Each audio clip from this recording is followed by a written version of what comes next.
workshop hosted by the Seattle Solvers, FTC 23511. So we're just gonna go a little bit about us and an overview of what this workshop is gonna go over. So we're a fifth year first team. Before we participated in FTC, we did 2 years in FLL, and this is gonna be our third year in FTC. We're also an Open Alliance team. This means that we open source all of our CAD, code, any documents that you might see in this presentation. Just feel free to ask us anything, and we'd be glad to share it with you. Another thing that we're proud of is being completely financially independent. So this means that we have no member fees, and we raise around $15,000 annually for our season for logistics, robot parts, anything like that. And today we're going to be going over fundraising in 3 different sections. So firstly, we'll go over marketing your team, because that applies to both of the following sections on corporate and organizational fundraising. So that can be sponsorships, grants, anything like that. And also fundraising within your community. So if you're having fundraisers like bake sales, garage sales, stuff like that. And this is an overview of our kind of annual how we fundraise. And I'm Socket, I'm our team captain this season. I'm Ishan, I'm our outreach lead this season. And I'm Ajay, I'm our finance lead this season. So before we get into the marketing side of things, it's important that your team is going to be setting yourself up for success. So the most important thing about fundraising is getting money and so that you can spend it. So having some sort of bank set up, which also offers 501c3 or nonprofit status, is really important when you're applying to grants and sponsorships, because many companies are only going to give grants if you have that status, or you're just going to have a much more likely chance of getting a sponsorship if you are a not-for-profit organization. So there's 2 options that we have used in the past. We've used the First Washington Booster Club. So this is available for all FTC teams. And essentially, because First Washington is its own nonprofit, they offer teams to create booster accounts underneath their nonprofit organization. And the only downside to this is that they don't have any method of directly spending money from there, so you can only be reimbursed.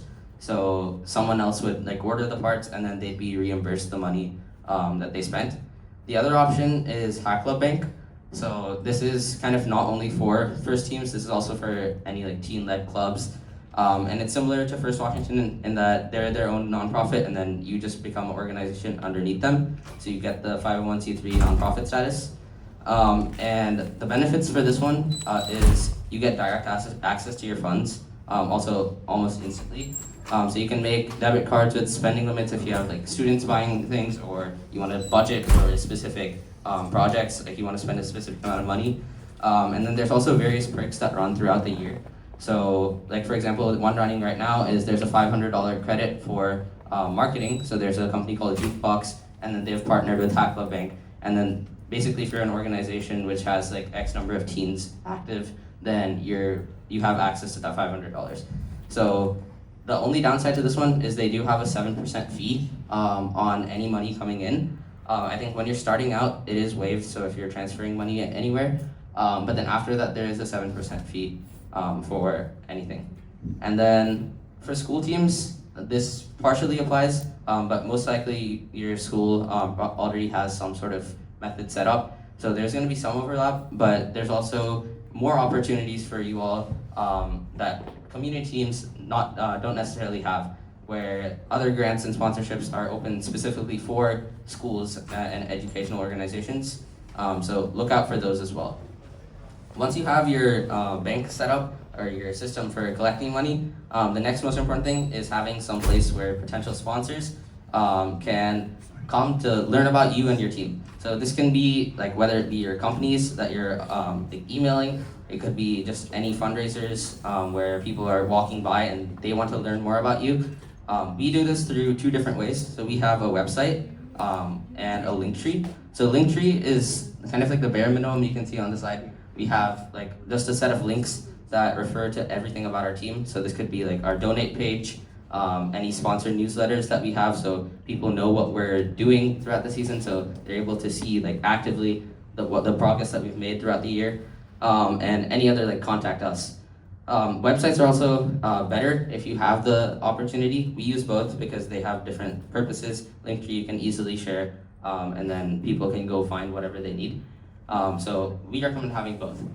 And then finally, once you have all of this set up, you just want to start fundraising as early and as often as possible. We do a lot of our fundraising in the preseason, but early season is still a great time to try to fundraise as much. And if you get an opportunity, like you can go to an event and then run a fundraiser, try to take it because generally you're not going to get many opportunities like where other people are hosting. So just try to take as many opportunities as you can. So now we're going to go into kind of marketing your team, and then these points are going to be applicable to just in general to both the sponsorship grants and community fundraising. So the main goals when you're advertising your team are to grab attention of the potential sponsors that you're advertising to, and then you need to be memorable or create impressions on them. So there's a lot of different ways you can do this. The easiest way is to standardize your fonts and your colors on all of your materials. Your website, your like this presentation, for example, is also standardized. And we do this through Canva. We found it really useful, where Canva offers free Canva Pro for nonprofits, and that's another benefit of having Hacklow Bank or First Washington. And then that allows you to have one place where you have all of your logos, you can have all of your colors, your fonts, you can see up there. Yeah, and then once you have kind of these standardized fonts, colors, just be aware that when you're advertising your team, there's a lot of different mediums that you can go through, and you should choose that based on what your target audience is. So we've used a variety of these. The biggest one is Instagram, which is your main public face. So this is what other robotics teams will see when they look at you, or it's when like potential sponsors will look at like how active you are in engaging with your community. So this is really important to maintain, not just with your financial like updates, but like in general, season robot updates, outreach events, anything like that. Then there's Facebook, which is generally for older generations or parents. So what we do is we run these FLL classes. So that's one big place where we advertise to parents who are looking for extracurriculars for their kids. So that's one thing that we've had a lot of success with. Other, like your day-to-day robot posts may not need to go there. So just like be aware on what your target audience is. The other thing that we've used for advertising our classes is Peachjar. So Peachjar is a service where it's a school district-wide flyer system, so that you can send out emails to basically like thousands of people at once. And we've used this again to share flyers of our classes or any other outreach events as well. You can use it for that. Flyers can also be posted in person at any community space. We've gone to Mod Pizza. They often have like bulletin boards. YMCA is great. Basically anywhere with footfall. And then finally, and probably like the most successful way of getting kind of people engaged is email lists. So basically this is just a list of emails for someone who's interested in a specific topic. So what we have done is we run a lot of things with FLO, and whether it be like starting a team or joining our classes, so anything like that. So wherever we go at any events that we run, the outreach events, we have kind of a way for people to give their email if they want to be contacted later, and that just gives you a better audience, a target audience that you know is going to be interested in what you're advertising. And then finally, the last point on this is you do need to spend some money to make money. So for example, Peachjar, the service that I talked about, that's actually paid. So we had to pay for our flyers to be sent out, but in the long term, that was a profit. So don't be afraid to spend money if there are paid services, if you do need to kind of increase your reach and anything like that. So we also have team banners, which I'll show in the next slide, and then like our team jackets, we have that each year. But then there might also be other goodies that you give out, like flyers, pins, or stickers to make your team memorable. So you should set a budget aside for that. So this is like a few examples of our material. So that big banner is actually going to be the one that we have for this season, and then we have a smaller one that we will hopefully put on like a canopy. And this is like, even though this is not going to be shared with like the general sponsor that you meet, you can see it's still pretty similar with all the fonts and the coloring for our engineering portfolio last season. Okay, so now we're going to talk a bit about writing and speaking. when you're writing or speaking, first thing you got to know is, what is your goal? What are you looking to achieve? Generally with fundraising, this is going to be getting funds, right? Now, the next thing is going to be knowing your audience, right? Firstly, how much background knowledge on the topic do they have? Generally going to be talking about FTC, right? How deep do you have to go into like every concept when you're talking to them, right? When you're talking to like some person at some random person at an event versus talking to a sponsor engineering company, right? You'd be going into different levels of depth there. What kind of things would resonate with them? Using that example of an engineering company from before, like talking about how you like use CAD, right? Something like Onshape or Fusion, that would resonate with them more than than a normal person, right? Now we're gonna go more into some of those tips there, like on how to write or speak well. First thing is going to be using professional language. Then this does not mean formal language. You want to make everything easy to understand, not tedious to read. Formal generally is pretty tedious to understand. But, and big words do not always make your writing better. Like if it makes it harder to read, harder to understand, do not use a big word. Like it does not make you seem smarter if other people cannot understand it. Some other tips, like there are two major ways of connecting with your audience: storytelling and using ethos, pathos, and logos. So the first of which is, the first one we're going to go into, storytelling. It's going to be telling the audience who you are in a way that like informs them about your journey, what you've gone through, goals, achievements, past failures, what you've done after those failures, right? By connecting with the audience, you're getting more engagement. They feel for you more, like they want to help you out. Now we're going to go into ethos, pathos, and logos. Pathos, or the appeal to the emotion, is going to be one of the stronger influencers of the three. But then ethos, or appeals to like morals, right? Logos appeals to logic. Those are also pretty strong in good writing or speeches, and you generally want to include a mix of all of them if possible. Next thing, tying back into like what we said earlier about like how much background knowledge does the audience have. Don't leave the audience to fill in gaps. If there's anything that you know they might not know, or you're not sure if they know, always explain it, because if they don't understand something, well, there goes part of your argument, right? You should make sure they understand everything you're trying to say. Now, this last one is going to be probably the most important. Get feedback, right? Firstly, from your teammates. In our team, we have a system where like we ping everyone's like supposed to review our like sponsorship requests, like documents, anything we make before sending it out publicly or to sponsors, right? This ensures the amount of mistakes are minimal and like just helps get the most feedback on it, right? Most improvement done. The next thing is to check with someone who's similar to the audience, right? Like if you're going and contacting companies that don't know much about FTC, you would probably want to go talk to like maybe a parent who's less involved with FTC, have them read your emails and your like sponsorship package, things like that, right? Or maybe like a friend who's not like in FTC or not in robotics, right? This last one's gonna seem a bit silly, but use spelling and grammar checkers. You definitely do not want any of those errors to appear in an email to a professional company. That I think that one's pretty obvious why, so yeah. Now we're gonna go into some examples. First of which, well, I'll give you like 20 seconds to read it. Yeah, left side is the less good one. But yeah, so the left side, you can kind of see at first glance, there are some spelling errors, right? It's not super great here. You can see it just starts with hi, like you know them, right? You're introducing yourself, so it's a bit, like to a company, it's a bit weird, right?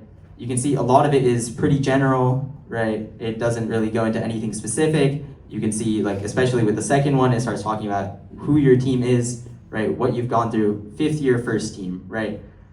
Bringing in the nonprofit part, right? You can see, like, what is the team goal? Our team is united by our shared passion for spreading STEM throughout our community, right? This is back to where you're like connecting with your like audience, right? Does this company or whoever you're contacting, well, it says company, but does this company have a like investment in spreading STEM education or like doing something similar to what we're saying we do, right? So that's the kind of thing you want to look at there, right? You want your writing to be as good as possible.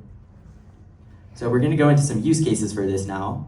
Right? We're going to talk more about the sponsorships and grants. So for sponsorships are just a way for a company to support an organization or team, and there are three main types of them. The first one is going to be monetary, just giving you a check or money, right? One example of this that we had was Pack of Parts, or FRC 1294, right? They give us some money each year, like not much more to say about that. The next one is the service type of sponsorship. They allow you to use like their materials or do something, right?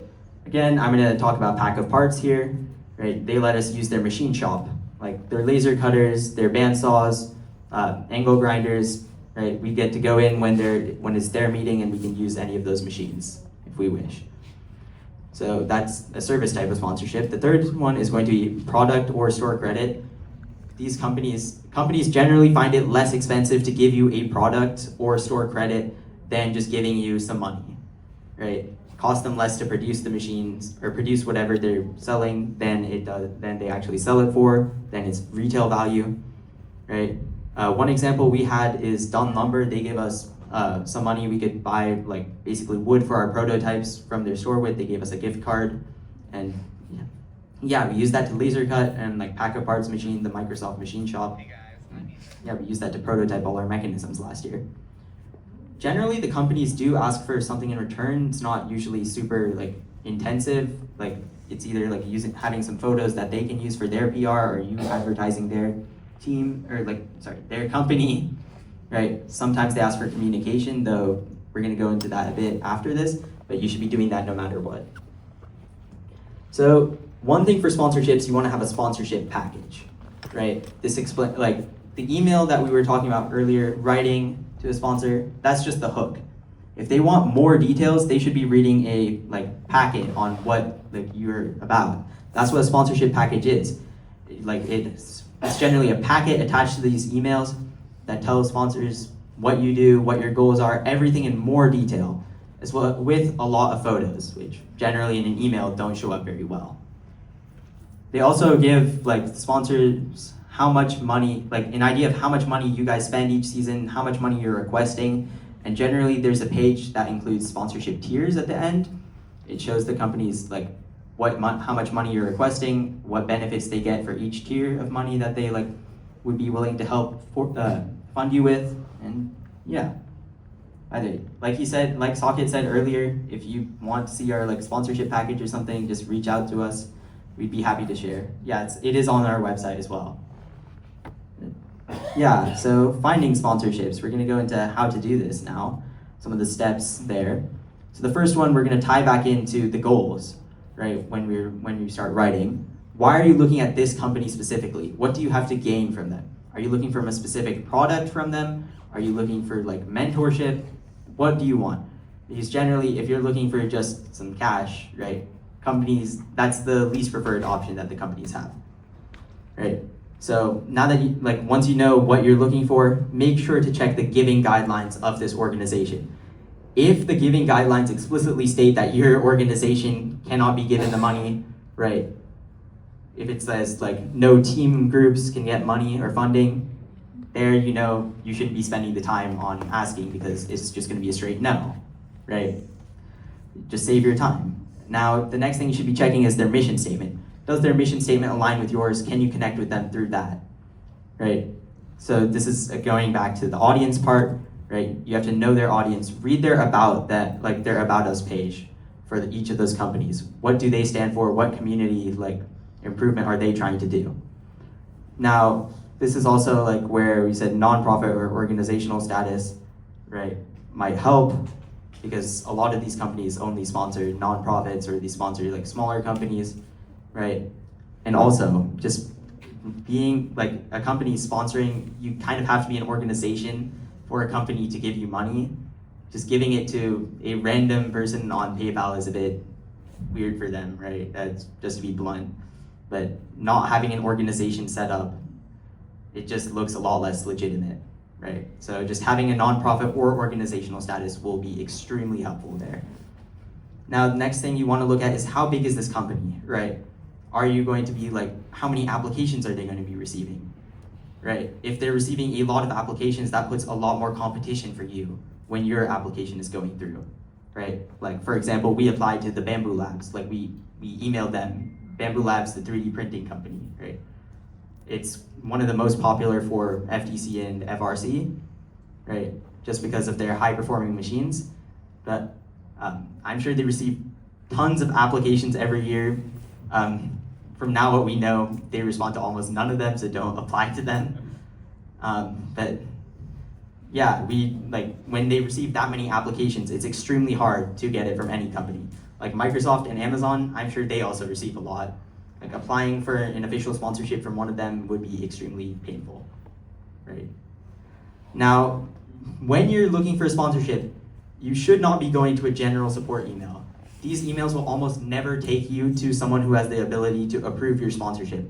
You should be going and seeing if you can find that person by yourself, right? Whether on LinkedIn or through connections. If you know someone in that company, don't not use that connection, right? It'll never help you to not use a connection that you have in a company. If you know someone, ask them to see if they can find someone who can help approve your sponsorship or you can talk to about getting a sponsorship, right? It'll never take you down by doing that, right? So always go to someone who actually can help with your sponsorship, not a support email. It won't get you anywhere. That's what we did with Bamboo Labs. We did that with a few companies earlier. It's never going to get escalated to someone who can approve your sponsorship. Now, once you find these contacts and people who can, don't lose them. You should try and maintain this relationship with them. You want to communicate with them, you want to show them what you're doing, videos, photos, right? Just telling them about it. Make sure to maintain active communication with them. One thing we're doing now is we're sending newsletters, monthly newsletters to all our sponsors, right? So that's something we're trying to do to make sure they're aware of what's happening with their funds that they gave us, what we're doing in general. Yeah, Saka is going to tell you a bit about grants. So I'm not going to focus too much on grants because a lot of what Ishan said about sponsorships is applicable to grants as well. But basically what they are there's money already put aside by an organization or a company to fund others for a specific cause. And this cause generally falls under two main topics. So one, there's a general, companies have giving for bettering their communities. So this is you'd be competing with basically any other organization that wants funding, any other nonprofit. But then there's also first specific grants. So these are grants for first teams, and they're reserved for FGC and first teams. So the main thing you can do with grants to increase how much money you're getting from them is just apply to as many as you can. The quantity really matters because generally a lot of the questions that they're going to be asking are going to be similar across grants. So a common one might be what outreach initiatives do you have? Or tell us an introduction to your team. So make sure you're saving your responses from previous grants because you've obviously put in a lot of work into making that text good. So you want to save that, and then a lot of it can be copy pasted with minor edits to kind of change your response to the specific phrasing of the question. In addition to increasing the quantity of the grants that you're applying to, you also want to just like how Ishan said about sponsorships, knowing your background, you can also increase the quality of your applications by actually showing interest in them. So this has worked really well for us.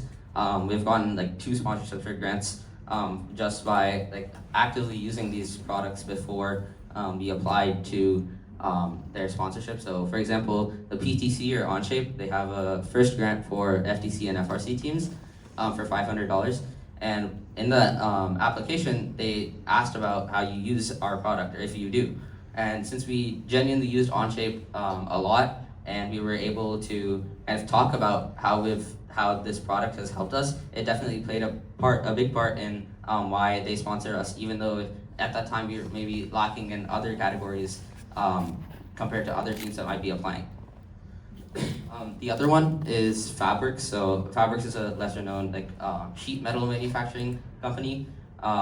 We've used their services before we applied to their sponsorship, and again they asked about how would this sponsorship help you, and we were able to talk about how we've already used their products or their services to help us. So that's a great connection point where in a grant you're not necessarily getting as much kind of free will to talk about what you want to, and rather you're answering the questions.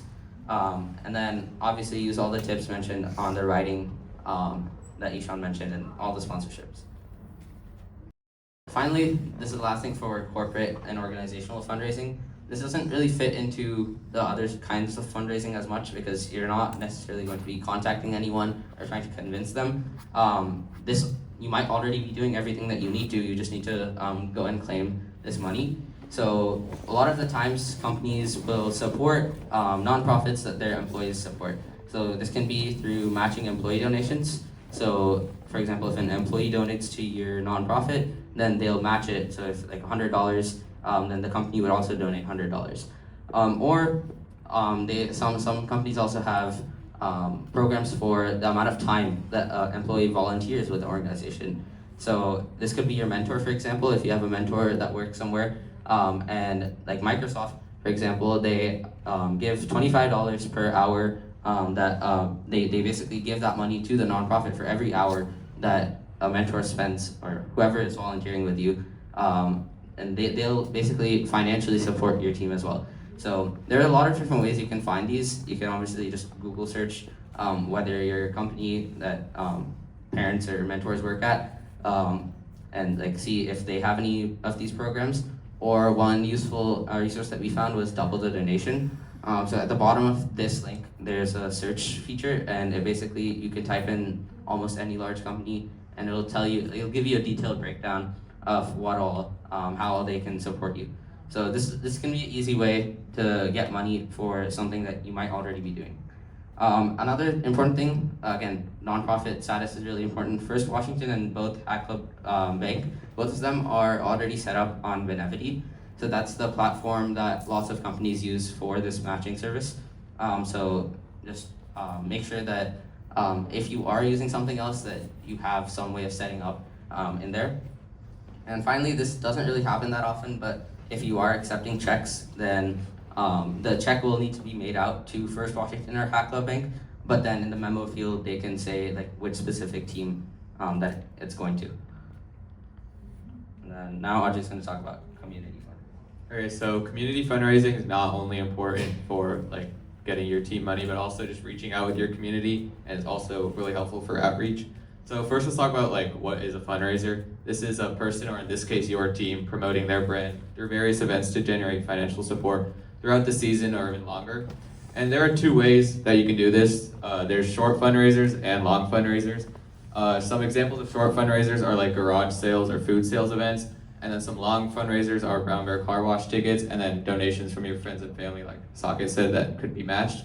So this past off season, our team went to Ishan's local garage sale, where tons of people come every year, and then we also did brown bear car wash tickets, where we sell like coupons to people for $15.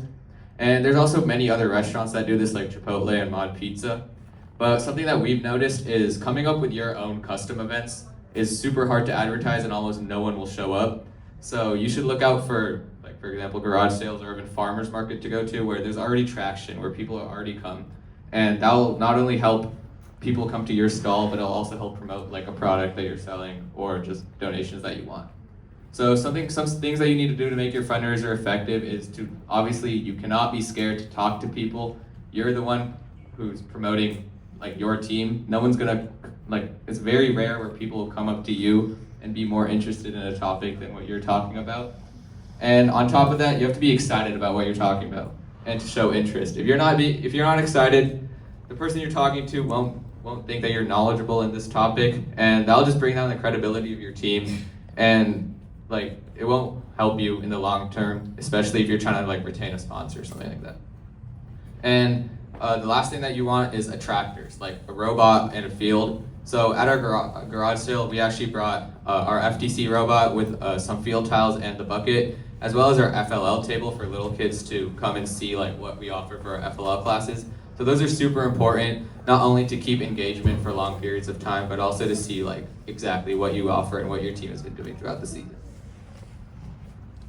So we're going to talk a bit about large-scale services. So large-scale services can really just be anything you feel like. Like for us, we've run our classes, like we've been teaching kids robotics concepts through Lego and FLL, like sensors, motors, all that stuff. They take a lot of time in planning though. We've been developing ours since 2022. We put well over 700 to 800 hours into this course. And for any good or sustainable large scale service plan, service, you're gonna need a really good plan. You're gonna need to be spending hours, hundreds of hours, or 100 hours on this plan, right? We've had about 100 students today, and I'm not really going to go into the planning process here just because it's a completely different ballpark from anything else in fundraising. But yeah. So a little bit more about this. So we will, on the next slide, I'll show interest form. If you are interested, we will be hosting another workshop that goes a lot more into detail in this because we don't have the time to kind of cover all of this separately. But overall, there's just a lot of different work, worksheets, summaries, the slides that we make for the classes. That takes a lot of time. So if your team is wanting to do something like this, go for it. But just keep in mind that you might want to come to our other workshop, and that it's going to take a lot of time to get set up and running. So just consider that if you need short-term funds. And then this is this is the QR code if you want to view this presentation with all the links. Then you can also contact us in our email, or we also have a team Discord server. And then there's the future workshop interest form, and yeah, those are just QR codes. So are there any questions from the audience right now?